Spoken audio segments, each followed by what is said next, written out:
So மக்கள் எல்லாருக்குமே ரொம்ப பெரிய வணக்கங்க. அதாவது நாம விஜய் சிஎம் ஆவார் சிஎம் ஆவார்னு சொல்லிட்டு வீடியோ கண்டினியூஸாக போயிட்டுருக்கோம். ஸோ அது இன்னைக்கு ஃபைனலாக வந்து முடிவாயிருக்குன்னே சொல்லலாம். விஜய் கன்ஃபார்மாக சிஎம் ஆக போகிறாரு. அதாவது மே 9 அன்னைக்கு, அதாவது நாளைக்கு விஜய் வந்து சிஎம் ஆக போகிறாரு. அதில் எந்த டவுட்டுமே இல்லை. அதாவது கிட்டத்தட்ட 3 டைமுக்கு மேலே ஆளுநர் சந்திச்சாங்களே, அது என்னாச்சு, அந்த ஆளுநர் சந்திப்பில் என்னென்னலாம் நடக்குது, உண்மையாலுமே கூட்டணி கட்சிகள்லாம் வந்து சேர்ந்துருக்காங்களா, அது எப்படி சேர்ந்துருக்காங்க, அந்த ஆட்சி எப்படி இருக்கும் அப்படின்னு சொல்லிட்டு ஃபுல்லாகவே நம்ம இந்த வீடியோவில் பார்க்க போகிறோம். ஸோ எல்லோரும் அங்கே வந்து வீடியோக்குள்ளார போகலாம். அதாவது கிட்டத்தட்ட 3 முறை வந்து விஜய் அவர்கள் ஆளுநரை வந்து சந்திச்சாங்க. மற்றும் அவர் கட்சியினர் சார்ந்தவங்களும் சேர்த்து இந்த ஆளுநரை 3 டைமுக்கு மேலே சந்திச்சாங்க. அது 3 டைமில் 2 டைம் வந்து நீங்கள் மெஜாரிட்டியை ஃபார்ம் பண்ணணும் அப்படின்னு சொல்லியிருந்தாங்க. ஆனால் ஒரு ஆளுநர் வந்து ஒரு மெஜாரிட்டியை காட்டுனா அது சொல்லவே கூடாது. சட்டமன்றத்தில் தான் அந்த மெஜாரிட்டியை காட்டணும். அதுக்கு தான் ஃப்ளோர் டெஸ்ட்னு ஒன்று இருக்குது.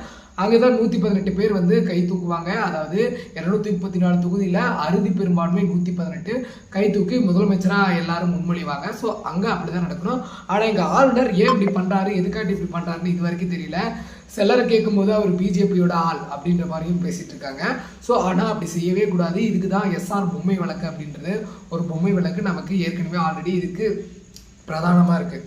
ஸோ இந்த 2 டைமில் இந்த மாதிரி நீங்கள் வந்து பெரும்பான்மையை காமிக்கணும்னு சொல்லிட்டு இருந்தாங்க. ஸோ அவங்க தரப்புல இருந்தும் நிறைய கட்சிகள்கிட்ட பேசிட்டு இருந்தாங்க. அதாவது கம்யூனிஸ்ட் பார்ட்டி இந்தியாவாக இருக்கட்டும், மார்க்சிஸ்ட், அதாவது சிபிஎம் கிட்ட, சிபிஐ கிட்ட 2 தரப்புக்கிட்டையும் பேசிட்டு இருந்தாங்க. விசிகே, காங்கிரஸ் எல்லாருக்கிட்டுமே பேசி ஒரு கூட்டணியை ஃபார்ம் பண்ணிக்கிட்டு இருந்தாங்க. ஒரு இடத்துல ஒரு ஆளுநர் போய் சந்திக்கும் போது இந்த மாதிரி எங்களுக்கு பதவி பிரமாணம் பண்ணுங்க அப்படின்னு கேட்கும்போது அவங்க ஸ்ட்ரிக்டாக நாங்கள் பண்ண முடியாது அப்படின்ற மாதிரி சொல்லிட்டாங்க. நீங்கள் பெரும்பான்மை எடுத்துகிட்டு வாங்க அப்படின்ற மாதிரி சொல்லியிருக்காங்க. ஸோ இப்படி பண்ணி ஓரளவுக்கு டிவிகேவோட கூட்டணியும் கன்ஃபார்ம் ஆயிருக்கு. அதாவது மார்க்சிஸ்ட் கம்யூனிஸ்ட் பார்ட்டி இந்தியாவும் அதாவது கம்யூனிஸ்ட் பார்ட்டி இந்தியாவும் கம்யூனிஸ்ட் பார்ட்டி மார்க்சிஸ்டும் வந்து கிட்டத்தட்ட நாங்கள் 2 சீட்டு தரோம். ஆல்ரெடி காங்கிரஸ் செஞ்சு தந்திருக்கு. பிசிகேவும் இன்னும் ஐயுஎம்எல் பார்ட்டியும் வந்து டவுட்டில் தான் இருக்குன்னே சொல்லலாம் இது வரைக்கும். ஏன்னா அவங்க ஒரு பக்கம் கொடுக்கலன்றாங்க, என்ன சொல்ல வராங்கன்னே தெரியல. மெஜாரிட்டி கவர்மெண்டால விஜய் வந்து ஃபார்ம் பண்ண முடியல அப்படிங்கிறதான் ஒரு பெரிய பிரச்சனையாகவே இருந்துட்டு இருக்கு. அதனால என்ன நடக்குன்னா, எப்போ வேணாலுமே ஆட்சிக்கு அமரலாம். நாளைக்கு விஜய் வந்து முதலமைச்சர் பதவி ஏற்றுக்கிட்டாலும் ஆட்சி 6 மாதத்துலையோ 6 மாதத்திற்கு மேற்பட்ட காலங்கள்லையோ எப்போ வேணாலும் ஆட்சி கூட்டணி கட்சியினர் எடுத்தால் கவிழ்க்கப்படலாம். ஏன்னா அந்த 108 பேர் பிரச்சனை கிடையாது.